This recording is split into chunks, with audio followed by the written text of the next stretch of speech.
दोस्तों अगर आपके स्मार्टफोन पर इस तरह का ग्रीन डॉट नजर आ रहा है कैमरा ऐप को ओपन करे बगैर, मैंने तो कैमरा ऐप ओपन की हुई है, ओपन करे बगैर इस तरह का डॉट नजर आ रहा है, तो इसका मतलब यह है कि कोई ना कोई आपको देख रहा है, कोई ना कोई आपको स्टॉक कर रहा है। तो इस चीज को किस तरह से सेट करना है, किस तरह से ठीक करना है, किस तरह से आप इससे बच सकते हैं, वो मैं आपको यहाँ पर बताने वाला हूँ। तो ये काम करने के लिए दोस्तों आपने सिंपली सेटिंग में आ जाना है, फोन की सेटिंग को ओपन कर लेना है, थोड़ा स्क्रॉल डाउन करना है, सिक्योरिटी एंड प्राइवेसी में आ जाना है।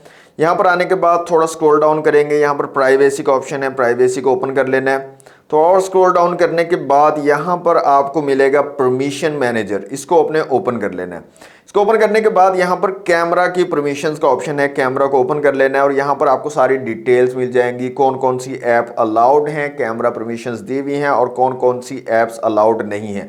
अब यहाँ पर आपने ये चीज़ देख लेनी है कि कोई ऐसी ऐप जिसको आप नहीं जानते है, जिसको आपने इंस्टॉल नहीं किया, वो तो यहाँ पर एंटर नहीं है जो अलाउ की हुई है कैमरा की परमिशंस के लिए।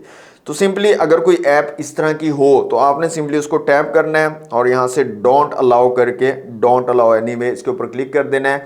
तो आपका ये मसला हल हो जाएगा और जो ऐप यहाँ पर मौजूद थी आपने इंस्टॉल नहीं की, कोशिश करें उसको अनइंस्टॉल करें, उसको ढूंढे जाकर, और उसके बाद आपका ये मसला हल हो जाएगा। कोई भी बंदा आपको देख रहा होगा वो आपको नहीं देख सकेगा, आपके कैमरा का एक्सेस नहीं ले सकेगा। तो इस तरह की यूजफुल वीडियोस देखने के लिए अनबॉक्स बाबा जी को फॉलो करना मत भूलिएगा।